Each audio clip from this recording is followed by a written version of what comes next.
بسم اللہ الرحمن الرحیم۔ نہایت ہی اہم ایک خواب اور اس کی تعبیر۔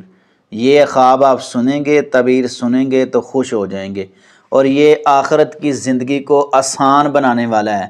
قرآن پاک میں ہے نا، اللہ رب العزت فرماتے ہیں وَلَوْ تَرَىٰ إِذِ الْمُجْرِمُونَ نَاكِسُو رُءُوسِهِمْ عِندَ رَبِّهِمْ رَبَّنَا أَبْصَرْنَا وَسَمِعْنَا فَارْجِعْنَا نَعْمَلْ صَالِحًا إِنَّا مُوقِنُونَ کہ قیامت کا دن ہوگا، مجرم جو ہیں وہ کھڑے ہوں گے۔ اور مجرم کون ہوتا ہے؟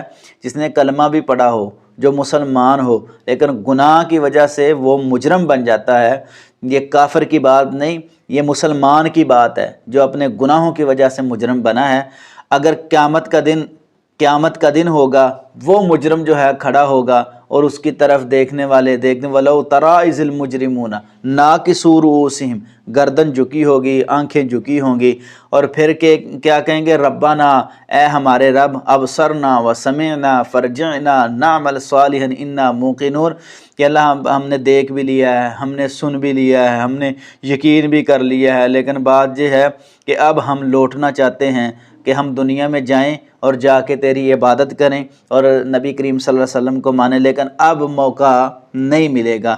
اگر بندہ خواب کے اندر یہ دیکھتا ہے کہ میزان میں اس کا پلڑا نیکیوں والا باری ہے، تو اس کی کیا تعبیر ہے؟ سبحان اللہ! اتنا پیارا خواب، اتنا پیارا خواب اور اتنی پیاری تعبیر آپ سنیں گے، خوش ہو جائیں گے۔ اور بات یہ ہے کہ اللہ رب العزت کے سامنے ہر وقت بندے کو جو ہے جھکنا چاہیے، عبادت کرنی چاہیے، زیادہ سے زیادہ سجدے کرنے چاہیے جوانی کے اندر، کیونکہ اللہ رب العزت کو سجدہ بہت پسند ہے، بڑا ہی اعلیٰ عمل ہے۔ اس کی سجدے کی وجہ سے نبی کریم صلی اللہ علیہ وسلم کا جنت میں بندہ ہمسایہ بن جائے گا، صرف سجدوں کی وجہ سے۔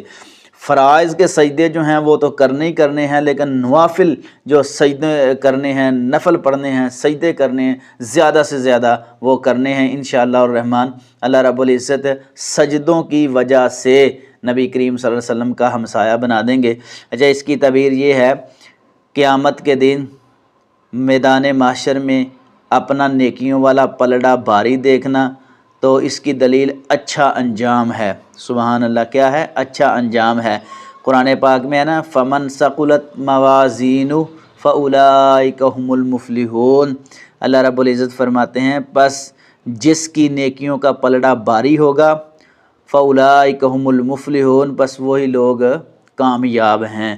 تو قیامت کے دن اپنا پلڑا باری دیکھنا یہ بندے کے لیے خوشخبری ہے، اعمال کی قبولیت کی طرف یہ اشارہ ہے۔ تو اللہ ہمیں ایسے اعمال کی توفیق عطا فرمائے کہ اللہ رب العزت ہمارے اعمال قبول کرے اور ہمارے لیے آسانیاں پیدا ہوں۔ واللہ اعلم بالصواب۔